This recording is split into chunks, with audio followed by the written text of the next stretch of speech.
Las empresas Rodríguez del Pino, Despacho Jurídico. Centro Óptico Jesús. Ricampo, Lechuga y Ruiz Fotografía. Y Coseba 1986, Correduría de Seguros. Patrocinan este espacio.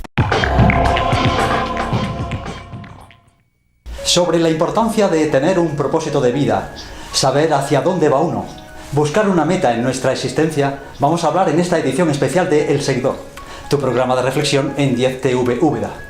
Y queremos hacerlo con Juan Ramón Barbero, periodista de los servicios informativos de Canal Sur Televisión y escritor, a raíz de su última publicación, a quien ya saludamos. Hola, bienvenido, hermano y compañero. Encantado yo de estar aquí con vosotros en El Seguidor, un programa al que sigo. Muchas gracias por la invitación. Como les hemos anunciado, la presencia de Juan Ramón en la presente edición de nuestro espacio de pensamiento tiene que ver con la salida a la calle de su nuevo libro No ha sido todo, crónica sentimental de un periodista en el fin de una era, con prólogo de Juan y Medio y editado por Didac Book Editorial. En la portada de dicha publicación aparecen unos cantos rodados. Le preguntamos a nuestro protagonista, ¿qué significan? ¿Qué has querido dar a entender? Esos cantos rodados, esas piedras que forman una torre, representan las distintas etapas que he ido pasando a lo largo de la vida. Por supuesto, la torre está inconclusa. Espero continuar sumando piedras a esa torre. Y difuminadas, aparecen en el suelo, desparramadas, un montón de otras opciones, de otras piedras, que podrían haber sido otras circunstancias, otras salidas, otras ocupaciones, otras empresas, qué sé yo, ¿no? Que quedaron ahí. Y algunas que podrán venir en el futuro. Esa es la simbología que he tratado de reflejar en la tapa, en la cubierta del libro. ¿Por qué este título de No ha sido todo? ¿Y cómo te surgió la necesidad de escribir el referido libro? No ha sido todo, es una autobiografía, pero todavía inconclusa. Me quedan bastantes años de trabajo y no quería que fueran unas memorias al uso, aunque sí, obviamente, estoy reflejando y constatando datos personales de mi historia en el mundo del periodismo, pero espero que haya mucho más por contar y por hacer. Este libro surge en un momento muy especial para todos nosotros, pero también yo vivía un momento particular. Yo había decidido tomar una excedencia voluntaria en mi trabajo, en mi puesto en Canal Sur Televisión. Y ese momento, que coincide con una decisión voluntaria personal de parar, de reflexionar sobre todo lo que había sido mi etapa personal, coincide además con un confinamiento que es obligado y que viene del exterior a consecuencia de la pandemia. En ese momento yo tengo una especie de necesidad que surge, que brota sola, que es la de repasar algunos momentos de mi existencia y de particularmente mi peripecia profesional. Decido que entonces es el momento de ir al ordenador, al teclado y construir esta historia. Es verdad que a veces pienso que es un poco vanidoso hablar de uno mismo, pero dije, ¿por qué no va a tener valor? Me quité ese prejuicio, dije, ¿por qué no va a tener valor contar mi propia historia? Si soy capaz de contar también la historia de una etapa, ¿no? A través de los momentos periodísticos, de los momentos en los que he trabajado en distintos medios, ¿cómo no construir una referencia de lo que ha sido este tiempo, los últimos 30 años? Como decíamos al principio, nos interesa destacar el concepto de propósito de vida, como consecuencia del libro de Juan Ramón Barbero. Ir hacia un lugar, tener unos objetivos claros, como motor que nos ayude o nos impulse a vivir. En el caso de nuestro invitado, este enfoque existencial tiene que ver con sus comienzos, como adolescente, en una radio no oficial en su ciudad natal de Úbeda, en Jaén, hasta alcanzar la dirección de un programa de debate en horario de máxima audiencia en Canal Sur Televisión, en su sede central de Sevilla, llamado Andalucía a dos voces. Efectivamente, todo comienza en ese sueño mágico, ¿no? De ir una tarde de verano hacia una asamblea donde un grupo de chicos de la ciudad están entusiasmados porque vamos a abrir una emisora pirata, Radio Cólicos. En esa asamblea surgen todos los sueños, toda esa proyección de futuro que luego se ha visto de alguna manera reflejada a lo largo de mi propia experiencia. Esa emisora en la que nos dicen qué clase de programa podemos hacer y que de hecho hacemos con un grupo de amigos en esta emisora, en Radio Cólicos. Desde ahí hasta pues ese momento en el que se me designa director de un programa de máxima audiencia en prime time que se llama Andalucía Dos Voces, un programa de debate en Canal Sur Televisión. Pues hay todo un periplo que está impulsado por un propósito, que es un propósito profesional, pero también un propósito de vida, que para mí es importante, muy importante, porque nos empuja en una dirección, lo que los japoneses llaman el ikigai, ese sentido de la vida, ese ir hacia un lugar, hacia una meta. Eso para mí es básico. La vida tiene sus leyes internas, sus leyes naturales, y esta es una de ellas y muy importante, al menos a mí me ha servido mucho. Este propósito de vida del que estamos hablando estaría emparentado con la vocación, con los dones nuestros propios que tenemos que descubrir. El hecho de conocerse a sí mismo y poner estos talentos al servicio de los demás.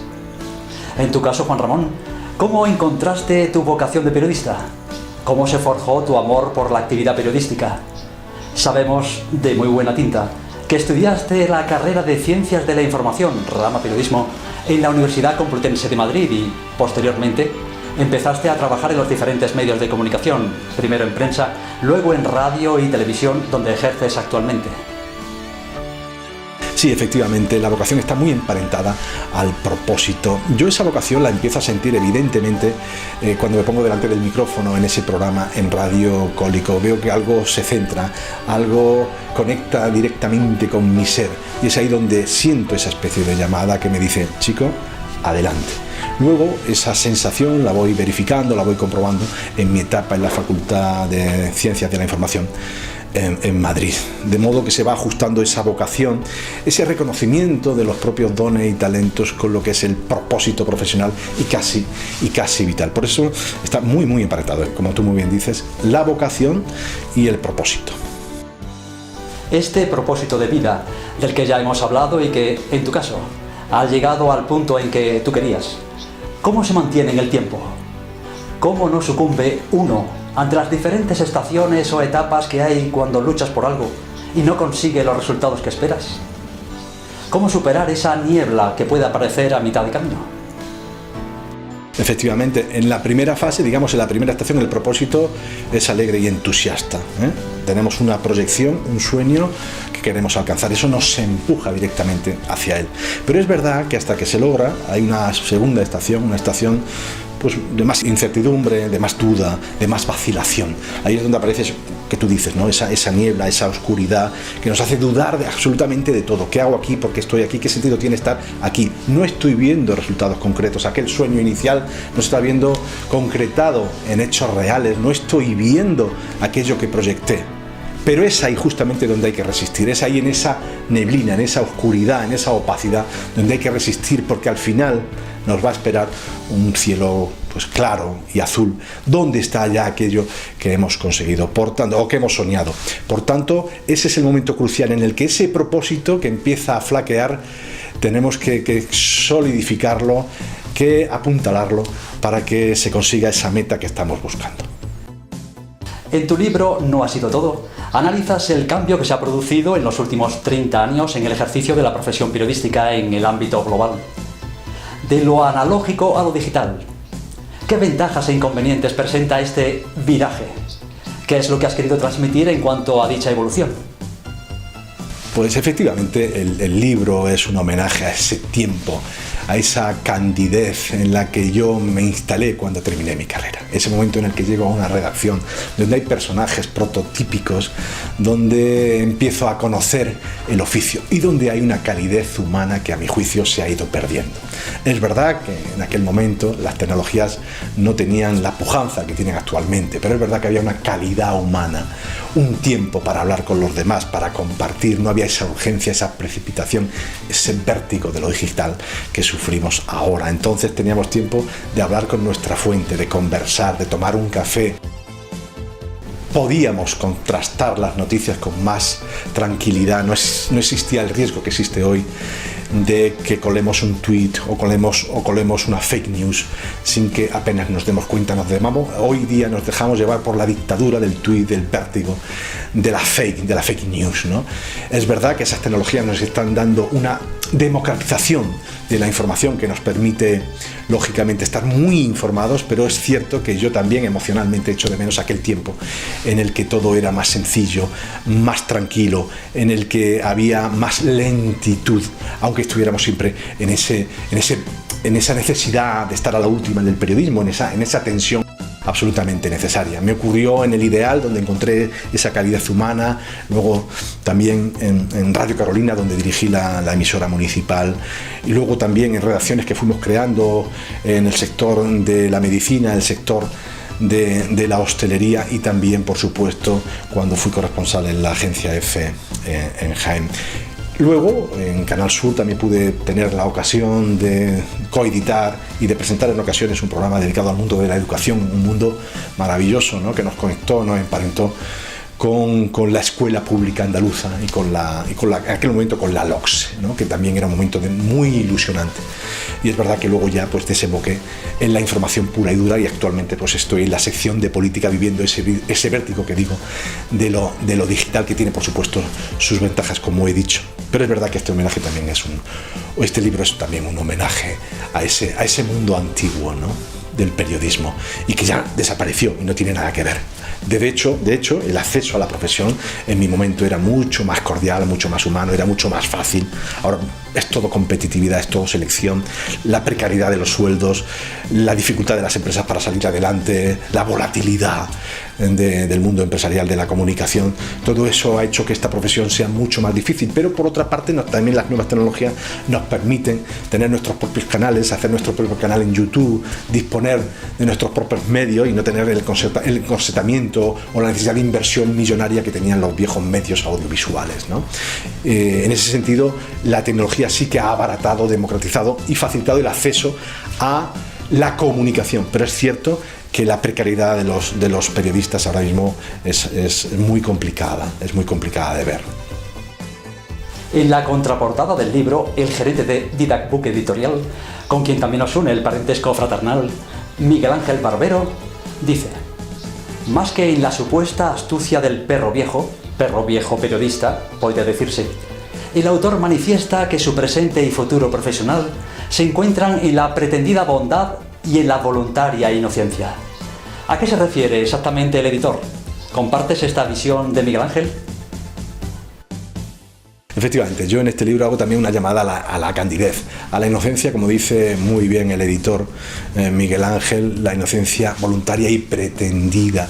Es la necesidad de no sentir que todo está contaminado, que todo está putrefacto, en absoluto. Tengo que mantener en lo posible esa limpieza, esa mirada virginal del principio, donde pensabas que la sociedad estaba bien organizada y que los estamentos sociales eran honestos y puros. Es cierto que el periodismo nos llama a sacar el lado a veces oscuro, a veces desagradable de la realidad, pero no podemos por menos que tener esa mirada limpia de estudiante joven, prístino, que es capaz de mirar la realidad mucho más blanca y pensar que pertenecemos, que queremos al menos configurar un mundo adecuado, un mundo, no diré feliz, pero sí un mundo que funciona, un mundo que aspira a ser mejor, que está esperanzado en crear una sociedad mucho más democrática, más libre y que potencie un mayor bienestar entre los ciudadanos.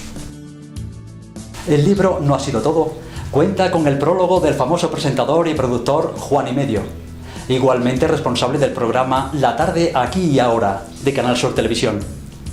¿Cómo surgió la colaboración con este popular comunicador? Bueno, pues todos tenemos mentores, todos tenemos un espejo en el que mirarlo. Obviamente Juan y Medio. Yo en algún momento he sido presentador y he querido tener mi propio proyecto, aunque finalmente me he tenido que vincular a una empresa, en este caso Canal Sur, una empresa pública. Pero es verdad que en algún momento todos hemos soñado con tener nuestro propio proyecto, audiovisual en este caso, ¿no? Y Juan y Medio lo tenía. Me parece un presentador muy honesto, alguien que es coherente con lo que piensa, que ha podido hacer muchos proyectos y solo ha hecho aquellos en los que ha creído, y eso le ha llevado directamente al éxito y también financiero. Él ha sido capaz de montar una gran empresa con muchos trabajadores y que está dando unas audiencias muy importantes para mi empresa. Es una referencia a un mentor y tuve la suerte de que al plantearle la idea, pues enseguida colaboró y ha hecho un texto fantástico de inicio.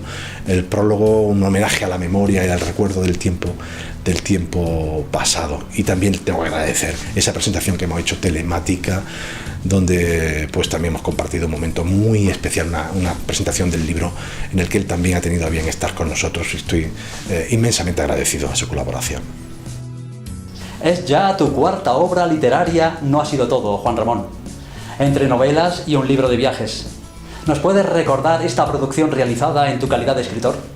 Y nos dices, ¿cómo podemos conseguir este último libro del que estamos hablando hoy, precisamente? Efectivamente, bueno, pues todo empezó mi carrera literaria, por decirlo así, porque lo fue, aunque todavía, por supuesto, tengo muchísimo que aprender. A veces da pudor autodenominarse escritor, porque realmente no vivo de la escritura, ni estoy plenamente dedicado a la escritura, pero es cierto que como adultos nos tenemos que permitir jugar también a cosas que nos apetecen. A mí me apetecía escribir una novela y la escribí, y se llamaba Génesis del Alboroto, y eso dio pie a crear otras obras. Estuve en Japón, hice un viaje para rodar un documental, y a raíz de aquí decidí hacer una crónica sobre la cultura y la educación japonesa. Se llama Japón, un país, Japón punto y aparte, un país en el límite de lo perfecto. Luego continué con la narrativa, con la ficción, con la invención, y creé Solo tú en el mundo, una novela que ha salido hace un par de años y que la verdad que está teniendo pues bastante difusión y está teniendo bastante buena acogida entre los lectores. Y finalmente, ya digo que en el confinamiento tuve la pulsión, la necesidad de repasar, porque yo creo que es bueno también dar valor a lo que hemos hecho, no desde la vanidad, pero sí desde el reconocimiento de todo aquello que hemos luchado y conseguido a lo largo del tiempo, estemos en el sector que estemos, hagamos lo que hagamos. Si somos capaces de mirar atrás con toda la honestidad del mundo, veremos que es verdad que hay muchas cosas que merecen la pena ser recordadas y ser valoradas. Yo creo que ese ejercicio lo podemos hacer todos, porque la lucha es continua y constante, pero es verdad que también los resultados llegan, y nuestra vida al final es un reflejo de una lucha, de una constancia que merece la pena mirar.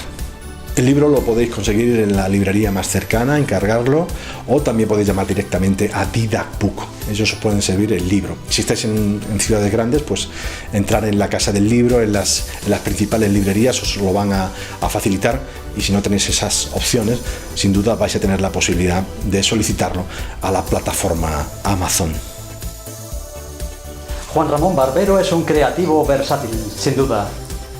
¿Cuáles son tus proyectos inmediatos? Nos consta que estás preparando una obra de teatro basada en tu anterior libro, Solo tú en el mundo. ¿Qué nos puedes adelantar? Bueno, entre esos sueños que yo quiero seguir haciendo, en esas piedras que quiero ir sumando a esa torre que decíamos de cantos que configuran la portada, pues está la posibilidad de hacer una adaptación teatral de mi novela Solo tú en el mundo. He contactado ya con algún grupo de actores y de actrices y estamos dándole vueltas a la idea. Me parece un sueño maravilloso, dar voz, poner piel, poner cara a esos personajes que ahora mismo solamente están en el mundo de la ficción. Me encantaría verles dialogar, hablar y, ¿por qué no?, en una obra de teatro, un asunto que me encanta. Asimismo, Juan Ramón mantiene una faceta formativa en este mundo del periodismo y la divulgación social. Somos partícipes del curso de comunicación que está llevando a cabo a través de su canal de YouTube, Juan Barbero, para docentes y ejecutivos. ¿Qué nos puedes decir de este proyecto? Y te preguntamos además sobre la importancia de la comunicación a día de hoy como palanca o fórmula para la buena convivencia y la construcción de una sociedad mejor. Y efectivamente, pues estoy trabajando ahora el tema de la comunicación, más allá incluso del periodismo, y estoy preparando un curso para otoño dedicado a docentes y a ejecutivos. Es verdad que estoy haciendo ya unas pinceladas en mi canal de YouTube, en Juan Barbero. Ahí estoy dando ya unas pinceladas, una especie de aperitivos de lo que puede ser ese curso. Para mí la comunicación es, digamos, el aceite que engrasa todas las relaciones. En el mundo de la empresa, por supuesto, la comunicación de directivos con los empleados, las negociaciones, también de los docentes con sus alumnos, y en general de las relaciones, de las comunicaciones incluso interpersonales, ¿no? El éxito de cualquier tipo de comunicación está en conocer esas leyes internas que nos llevan a una buena comunicación, que evitan las distorsiones entre emisor y receptor, desde la honestidad obviamente y desde la creencia en que esas leyes internas nos llevan a una buena comunicación. Estoy ofreciendo pautas, ítems que nos hacen conocer este mundo que es fascinante y que a veces parece como muy evidente, pero que es bueno, yo creo, en mi opinión, recordar. Por último, puedes mandar un mensaje a los espectadores de 10TV Úbeda y a nuestros seguidores de las redes sociales con respecto a la forma en que ellos pueden encontrar ese propósito de vida, esa vocación, esa puesta en marcha de sus dones o talentos. ¿Cómo descubrir, pues, nuestro proyecto vital o existencial para alcanzar el propio anhelo de felicidad? Efectivamente, yo creo que tenemos que hacer un ejercicio de indagación, de conocer los tesoros que tenemos dentro. Todos los tenemos, solamente tenemos que pararnos, reflexionar, mirar hacia adentro y saber cuáles son esas capacidades que sabemos que tenemos, que no nos cuesta trabajo realizar, que realizamos con entusiasmo. A veces somos especialmente críticos con nosotros mismos, nos fustigamos y no está bien que nos fustiguemos tan duramente. Tenemos que mirar amablemente, amorosamente todo aquello que está en nuestro interior y que nos hace ver que conectamos con nuestro ser, que nos hace sentirnos bien, que generamos sin esfuerzo. Pues mirar todo eso y ser capaces de llevarlo a cabo, ya sea en la cocina, ya sea en la jardinería, ya sea en la organización de equipos, ya sea en la docencia, ya sea en la comunicación, ya sea en el arte. Cualquier actividad nos va a proporcionar una posibilidad de felicidad interior que está en el descubrimiento de nuestros dones y de nuestros talentos. Y si por nosotros mismos no somos capaces de hacerlo, siempre tenemos algún amigo honesto que nos diga qué es aquello en lo que realmente destacamos y del que fiarnos. A veces esa opinión externa es más objetiva, más real y más poderosa que la nuestra propia. Esa es una buena posibilidad para conocer cuáles son esos tesoros que albergamos dentro. Muchas gracias, Juan Ramón Barbero, por haber estado con nosotros en El Seguidor, en esta edición especial. Programa en el que también queremos a veces contar con la presencia de personas luchadoras y perseverantes que no dudan en poner su sabiduría al servicio del otro. Ha sido un verdadero gusto tenerte en 10TV Úbeda, su cadena más cercana para pensar. Pues muchas gracias y mucho éxito en este estupendo programa. Gracias por la invitación.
Bye.